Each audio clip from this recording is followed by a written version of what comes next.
મુક્ત પુરુષ તો તેને રે કહીએ.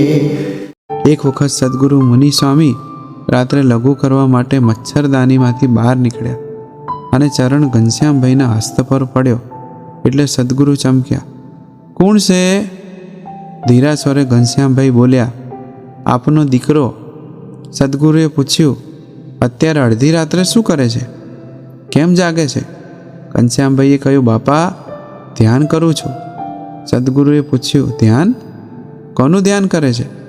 ઘનશ્યામભાઈ બોલ્યા, બાપા આપનું ધ્યાન કરું છું. સદગુરુ ચોંક્યા, હે મારું? ધ્યાન તો મહારાજનું થાય, બીજા કોઈનું ન થાય.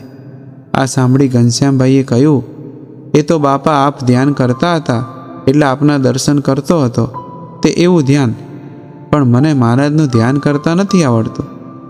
આ હા હા હા, જેઓ સ્વયં સિદ્ધ છે, જેઓ સ્વયં શ્રીજી મહારાજના સંકલ્પથી પધારેલા છે, એને વળી ધ્યાન ના આવડે?